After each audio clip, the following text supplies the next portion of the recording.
are we gonna do about this? Do it about anything. I mean, it's already started, so. Well, this is my dad. Well, my farm. As you may see behind us, we got a bunch of Cars and bunch a of cars and corn. I mean, My buddy Mark Kelmer chews 4 of these in a day. He takes out like half a can, puts it in his lip, it's gone. That's kayak grape. Shit's not very good though. So, yeah. I remember the first time fucking had some of that shit. Eric, take some of that nasty fucking shit. Nah. We put you back to later. Anyways, hang on, let me get a good 10 out here. I got some Skull Crisp Long Cut Extra today. It's only, what'd you pay, $5.40 something for it? Yeah, $5.46. I mean, that's pretty cheap for being in Wisconsin. Also, we got bottles of Nesto Pure Life water. They're all, because it's like 90-something degrees out here and we're sweating fucking tits. But anyways. Just to give you an idea how hot it is, hotter than a goddamn two-pecker billy goat in the middle of July. Well then, you hear the puffing behind us, that's my dog, Bear. Hey, Bear. He's a big guy. Yeah, so. Well, we got all the hay in done. We're just waiting for the corn. It's already starting to tassel, as you may see. And the beans. And the beans. Alright, a little bit of review on Copenhagen Long Cut. The satisfaction since 1822. This shit is not satisfactory to me. It has no flavor, and chewing at milk cows and barely fucking stand it, is you don't get any flavor out of it. No time. I mean, it says long cut on it, so you'd expect long cut. What does it look like to you? Looks like fine cut to me. Show you guys what we're talking about. That looks really fine to me, too. I mean, that's like not even long. I mean, when it says long cut, it should be long cut. I mean, this stuff's longer cut than that is. Look at that. Smells citrusy to me. You may say, oh, it's a gay flavor because it's Skull Crisp. But you know what? Fuck off. It's hot outside and I don't feel like chewing any wintergreen or mint or anything else. I mean, did a half a can of this and felt pretty good one day, and next day, I'm still feeling good. Well, as you may see on the ground here, we got a bunch of Natural Light. A whole 12 pack. 24. That's a 12. It's 24. It says right there. Oh shit, it does. 24 through. It's a 24 pack of 12-ounce cans, which is silos. Here's pretty good. I mean, I don't know who was out here drinking last night, but they must have had one hell of a time. Dad. Me and my dad and Mark Helmer out here drinking a bunch of beer last night. Pretty good stuff. So, a quick rant. I'm going to tell you something that I cannot stand, and it is, you see this shit everywhere. People riding in big trucks with their fucking bent ass flat, or their fucking flat brim hats. I'm country because I wear cowboy boots. Sir, you don't know what country is. It's waking up at 3 o'clock in the morning and go milk cows. It's spending all day in the field on the tractor, getting work done. It's none of this. I work a 9 to 5 sitting in a fucking office. If you ask me, you ain't got a damn soul if you're working in one of them. I mean, in my mind, if you ain't outside all day, you're not burnt, you don't have a tan line. Well, if you're a girl and you don't have a tan line, I don't mind, and you're riding around in a big truck with a flat brim hat on backwards, you ain't never took a dip in your life. What the fuck's wrong with you? Oh, I'm country because I listen to Luke Bryan. Sir, you ain't fucking country. You're a fucking wannabe. I've been doing this shit since I was goddamn 5 years old. Learned how to drive my first tractor at the age of 4. Even though it was only a little garden tractor at that time. But by the age of 6, I was running the big ones. What the fuck? it's like the world's coming to an end. Exactly. I mean, Uptracer Redneck, he's a funny motherfucker and all, and I respect the guy.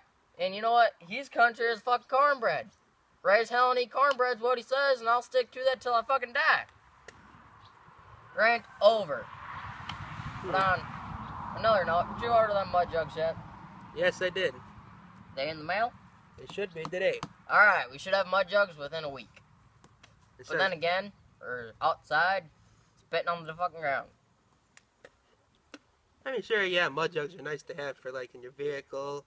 When you're going around a sharp corner, next thing you know, here goes your bottle or your can. You're like, damn Or, it. as Judge Boy says, go around a corner and my dip cup tips. Don't want that shit. Spills on seat, all on my lap. That's what a mud jug, son. That's what you need. I mean, asked this guy what happened to him one time. What time was that? Anyway, Oh, alright. So, we're in Bryce's truck, which we don't have today because his dad had to borrow it because the starter went out in his. We're going to his grandma's house, no big deal. Stop at his grandma's and shit, and we're doing whatever. Go to close the door on the truck, goddamn dip cup falls off the goddamn cup holder and spills everywhere. I had a stinky ass for a week. My jeans did not come clean after that one. All you smelled was Skull Mint. Or was it? Yeah, it was Skull Mint. Skull Mint. I didn't choose Stoker's at the time. I mean, it sucked. Well, I had him clean it up, though, after that, because, well, it was all over the place. Oh, look, I found a worm. Oh, I killed it. Oops. Man, how many acres you guys got now? We got... Fuck. Dropped it. Whatever, just leave it. We got about, 297 acres. Damn, that's more than we got at the farm. What farm? Clemens's? Yep. I thought he had more than that. I don't know. Last time I checked, we only had like 295. Man, you guys see Highway 82 behind us. 22. Oh, my bad, 22. I don't get all fuckered up here. Man, that's no big deal. Man, they But- drive by, but... But cops drive by here every day. Yep. My blue truck's sitting behind the camera. Motor blew up in that thing, and his uncle won't let me take it no more or fix it. Or, my bad, that's cousin. Got a horseshoe pit off to our... What's that? Off to our left. House is over to our right. Sorry about the poor video quality. My girlfriend's not here today, holding the camera like she should be. On top of the hill, we got this big camper. It's for deer season. After we get done deer hunting, we'll drive up there. We'll have a bunch of beer, booze, everything. Called the party shack. It's called the Party Shack. Hang on, let me take my sunglasses off. What's that? Was it? See my face. But still, you can deer hunt up there and everything. Just sit up on the porch or on the tailgate, sit there with your gun, have a beer, start shooting shit. I remember this past bow season. Oh shit, my steel toes are starting to hurt. But anyways, past season, hunting 400 acres I'd got permission to. I went out 2 weeks before bow season, hung cameras, hung up stands after I found out where they're going and shit. I had this nice 8-pointer walk in front of me, you know, picture perfect setup. He came in about 20 yards. I slayed him with an arrow, no big deal. He ran over, because I was right on the property border, he ran over into the neighbors. The neighbor was out bow hunting at the time too, so at that time, I go over and I'm being all polite, you know, hey sir, can I come on your property and get my deer please? You know, he ran over here and I had permission from this person to hunt over there and blah blah blah. And says, oh, I didn't see your deer. Yeah, you can go look for her. And I seen where he went down at, and then I started seeing drag marks heading back towards the house. Well, then he showed me around the place, showed me his garage, and he had a nice 8-pointer hanging in his garage. He just gutted her out. He just gutted them out, and he's getting ready to start skinning them and that. And see my broadhead hole,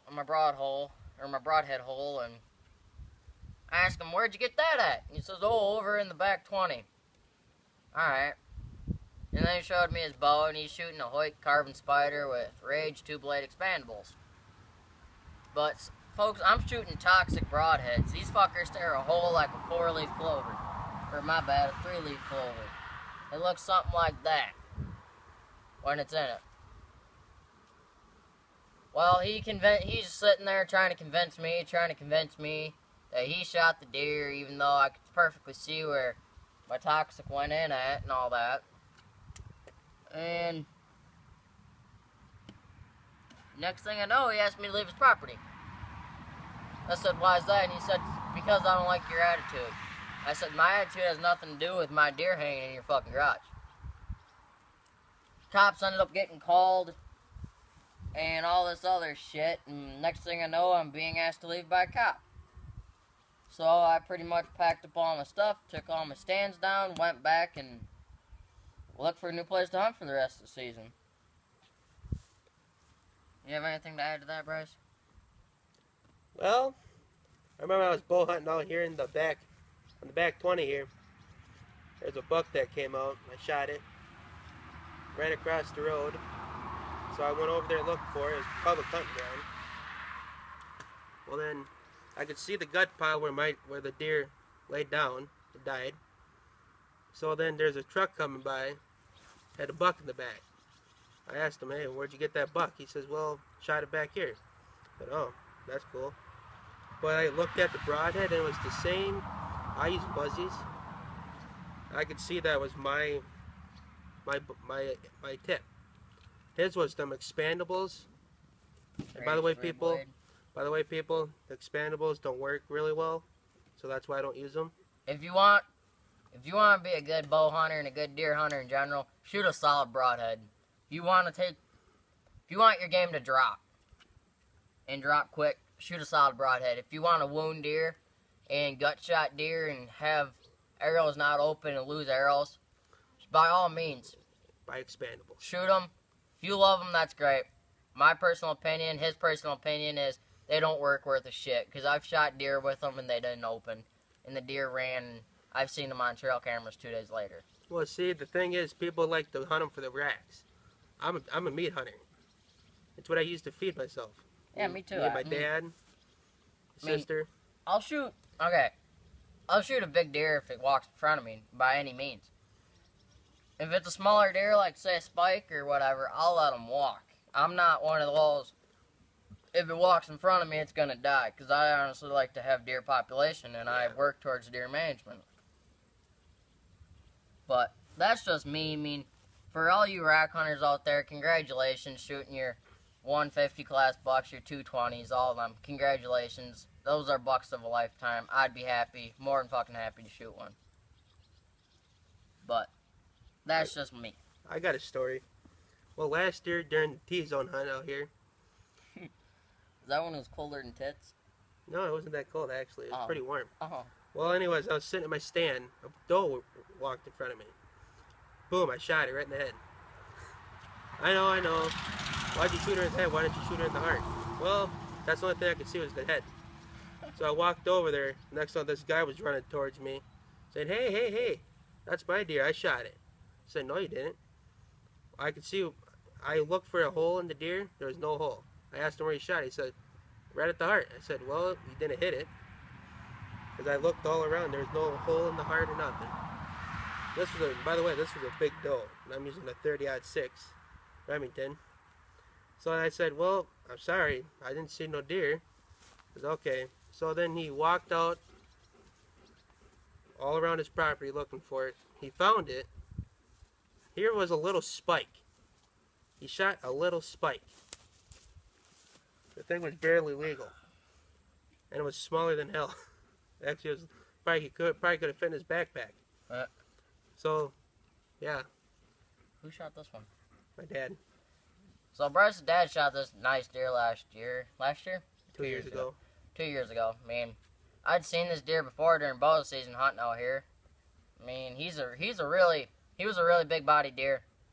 As you can see, we let him sit outside. We let the rack sit outside a while and all that. I mean, yeah. He wanted to get a skull mount for it, so he let it. We actually buried it in the ground. Hey, look, it's your fucking rooster. Cock-a-doodle-doo, dickhead. Anyways. He shot, and this was a big buck. I mean, it was a big body. It was about a 2-year-old. So when he shot it, Oh yeah, he's 2-year-old. Look at teeth. yeah. So we buried it in the ground and we let it dissolve, and now it's like that. Still can't believe we got it. He didn't shoot a deer for like 4 years. Yeah. My dad hasn't shot a buck yet, and he's been hunting for 45 years. All I gotta say is, this is a nice deer for being in Wisconsin, at least around our area. It's 1, 2, 3, 4, 5, 6, 7 pointer. He was an 8, but he busted off the brow tine. I mean, it's a nice rack deer, big body deer. As long as you don't pressure him a lot, you get a lot of big body deer around here. Yeah. And you can see these fuckers on trail cameras all day, every day. They're just really nice deer in general. The only thing I'm not too happy with is Wisconsin's new hunting tag policy. You have to pick your zone now. It's not 53A or whatever anymore. It's central farmland, central forest zone, depending on your county. And it sucks because he gets you don't even get a doe tag.